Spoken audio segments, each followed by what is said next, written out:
आप में से काफी लोगों ने एक साइबर अटैक के बारे में सुना होगा, WannaCry अटैक। काफी एक डेडली अटैक था ये। 2007 में एशिया में स्टार्ट हुआ था और ऐसे करके एशिया से पूरे वर्ल्ड की सारी कंट्रीज में फैल गया था ये। इसमें हुआ क्या था, हैकर लोगों के सिस्टम में हैक करता था, उनके पूरे सिस्टम को एनक्रिप्ट कर देता था और उनको उनके सिस्टम से लॉग आउट कर देता था। और जब लॉग इन करने के लिए उनसे रैंसम मांगा जाता था, जो कि रेंज करता था 300 से 600 के बीच में। काफी ज्यादा बड़े लेवल पर अटैक हुआ था। ऑलमोस्ट 230,000 कंट्रीज इससे अफेक्टेड थी। इसके अटैक में जो विक्टिम्स थे वो ज्यादातर वो लोग थे जिन्होंने रिसेंट सिक्योरिटी अपडेट्स अपने पैच नहीं करे थे। काफी सारी बड़ी बड़ी ऑर्गेनाइजेशंस भी इस अटैक का शिकार हो गई थी, जैसे हिताची, और उनका बिजनेस डाउन हुआ, उनको काफी सारा लॉस हुआ था। तो ये एक एग्जांपल था हैकिंग का, और we can say unethical hacking का, बुरी वाली हैकिंग जो कि किसी को डैमेज करने के लिए यूज की गई हो। लेकिन हैकिंग जो होती है, हैकिंग का मतलब क्या हुआ फिर कि हैकर जो होगा वो दूसरे के सिस्टम में हैक करेगा उसकी एक्सेस लेने के लिए।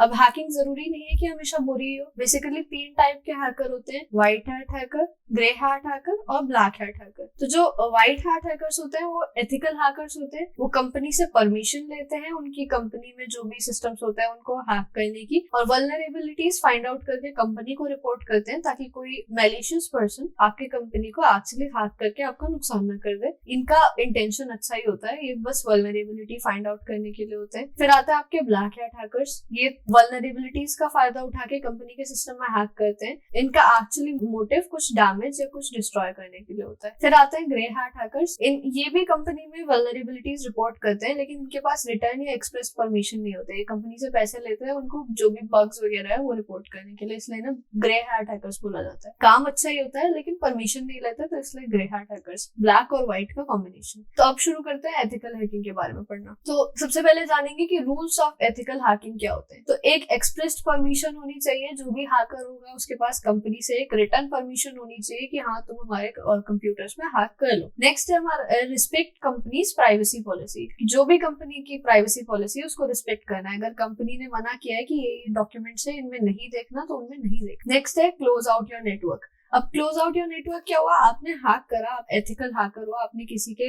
कंप्यूटर सिस्टम में हैक करा, तो इसका मतलब ये नहीं है कि आप एक बैकडोर बना के चले गए वहां पे। वैसे तो कंपनी में कोई दिक्कत नहीं थी, लेकिन आपने जब हैक करा उस टाइम पे आप एक बैकडोर बना के चले गए। इसका फायदा उठा के ब्लैक हैट हैकर्स जो है वो कंपनी के सिस्टम में हैक करके कुछ डैमेज कर सकते हैं। बैकडोर्स क्या होते हैं, बार बार ऑथेंटिकेशन से बचने के लिए डेवलपर्स क्या करते हैं, एक बैकडोर बना देते हैं। जो मतलब बैकडोर मतलब पीछे का रास्ता, तो वो उस पीछे के रास्ते से होते हुए सिस्टम में लॉग इन कर सकते हैं, जिससे उनको बार बार अपने क्रेडेंशियल्स ना डालने पड़े। तो जब आप एथिकल हैकिंग करें तो आपको ये सारे बैकडोर जो आपने बनाए हैं वो हमेशा बंद करके रखना है, ताकि उसका फायदा कोई और ना उठा पाए, कोई ब्लैक हैट हैकर उठा के कंपनी को डैमेज ना कर दे। नेक्स्ट है inform developers about security vulnerability. आपने अपने पूरे अटैक के दौरान जो भी वल्नरेबिलिटीज फाइंड आउट करी है उसके बारे में आपको इन्फॉर्म करना है अपने ऑर्गेनाइजेशन को, ताकि वो उसको ठीक कर ले। तो ये सारे थे आपके रूल्स ऑफ एथिकल हैकिंग। तो अब बात करते हैं एथिकल हैकिंग स्टेप्स के बारे में। तो सबसे पहला स्टेप जो एथिकल हैकिंग में इंक्लूड होता है वो होता है रिकॉनेसेंस। रिकॉनेसेंस मतलब गैदरिंग द इन्फॉर्मेशन। जिस भी ऑर्गेनाइजेशन के सिस्टम को आप हैक करने वाले हैं उसके बारे में इन्फॉर्मेशन गैदर करने के स्टेप को रिकॉनेसेंस कहते हैं। रिकॉनेसेंस आप दो तरीके से कर सकते हैं, डायरेक्टली या इनडायरेक्टली। डायरेक्टली मतलब ऑर्गेनाइजेशन से ही जाके पूछ लिया कि हमको ये डिटेल्स की जरूरत है, हमको दे दो, या आप इंटरनेट से के थ्रू वो इन्फॉर्मेशन को गैदर कर सकते हो। इसमें आप टूल यूज कर सकते हो जैसे कि Nmap। फिर सेकेंड स्टेप होता है स्कैनिंग। इस वाले स्टेप में हम लोग वल्नरेबिलिटीज फाइंड आउट करने की कोशिश करते हैं, स्कैन करते हैं हम लोग सिस्टम को कि हमें कोई वल्नरेबिलिटी मिले जिसको हम एक्सप्लॉइट करके जो भी विक्टिम है उसके सिस्टम में जा पाए। इसमें हम लोग टूल्स यूज कर सकते हैं जैसे कि नेक्सपोज। फिर होता है गेनिंग एक्सेस। गेनिंग एक्सेस मतलब अगर हम लोगों को वल्नरेबिलिटी कोई मिलती है तो हम उसको एक्सप्लॉइट करते हुए सिस्टम की एक्सेस को गेन करने की कोशिश करते हैं, सिस्टम के अंदर हैक करने की कोशिश करते हैं, और इसके लिए हम लोग टूल यूज कर सकते हैं जैसे कि हाइड्रा। अगला स्टेप होगा मेंटेनिंग एक्सेस। एक बार आप किसी सिस्टम में घुस गए उसके बाद आपको अपने एक्सेस को मेंटेन भी करना है। ऐसा नहीं कि आप थोड़ी देर बाद लॉग आउट होकर बैठ जाओ, फिर क्या ही फायदा होगा हैक करने का। तो स्टेप 4 होगा अपनी एक्सेस को मेंटेन करना। नेक्स्ट होता है कवरिंग ट्रैक्स की। एक अच्छा हैकर वही होता है जिसने अगर हैक किया हो और किसी को पता भी ना चले। तो आपका 5th स्टेप होगा कि आपने जो भी ट्रैक्स होंगे आपके हैकिंग के, आपको उन सबको कवर करना है, उन सबको डिलीट करना है। फिर लास्ट स्टेप क्या होता है कि हम लोग जो भी रिपोर्ट होती है इसकी हैकिंग की, इसको हम लोग कंपनी को देते हैं कि आपकी कंपनी में हमको ये वल्नरेबिलिटी मिली, ये टूल्स मैंने यूज करे थे, ये सक्सेस रेट था, अब इसको अपने अकॉर्डिंगली ठीक कर। तो ये सारे के सारे स्टेप्स होते हैं हमारे जो कि एथिकल हैकिंग में यूज होते हैं। तो अब बात करते हैं एसेंशियल टर्मिनोलॉजीज जो कि हैकिंग से रिलेटेड होती है। सबसे पहली टर्म जो हमारे पास है वो है हैक वैल्यू। हैक वैल्यू क्या होगा? कोई सिस्टम कितना ज्यादा इंटरेस्टिंग है, कितनी ज्यादा वैल्यू होल्ड करता है वो, अगर हम उसको हैक करेंगे वो उसकी हैक वैल्यू हो जाती है। फॉर एग्जाम्पल फेसबुक की हैक वैल्यू बहुत ज्यादा है। नेक्स्ट है आपका डेजी चेनिंग। डेजी चेनिंग में क्या होगा कि आपका जो हैकर होगा वो एक मेथड से नेटवर्क के कंप्यूटर को हैक करेगा, फिर वो सिमिलर मेथोडोलॉजी को यूज करके और वो जो डेटा उसने पहले कंप्यूटर से लिया है उसको यूज करके वो नेटवर्क के बाकी कंप्यूटर्स को हैक करता है।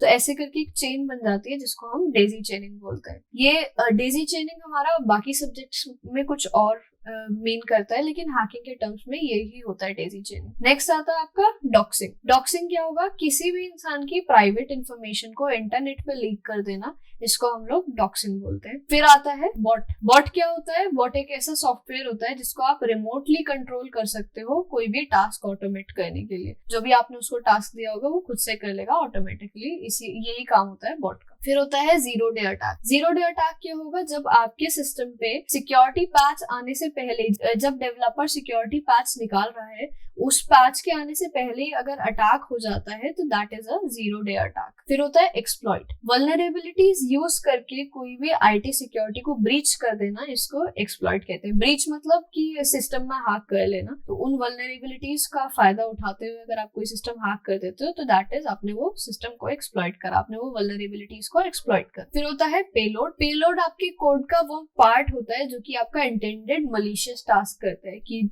आपने पूरा बड़ा सा कोड लिखा हैक करने के लिए, लेकिन जिस पार्ट में एक्चुअली वो इंटेंट होगा आपका कि आपको किसी के सिस्टम में क्या काम करना है, कोई फॉर एग्जांपल आपको स्पाई करना है कि दूसरे के सिस्टम में जाके स्पाई करके वो इन्फॉर्मेशन मेरे सिस्टम में ले आए, तो ये इतना काम जो करेगा वो वाला पार्ट आपका कोड का पेलोड होगा। नेक्स्ट होगा वल्नरेबिलिटी। वल्नरेबिलिटी क्या होता है? सिस्टम का डेवलपिंग के द्वारा कोई डिफेक्ट, कोई कमी, कोई वीकनेस जिसको एक्सप्लॉइट करके आपके कंप्यूटर में हैक किया जा सकता है, इसको हम लोग वल्नरेबिलिटी कहते हैं। That's all. Thank you.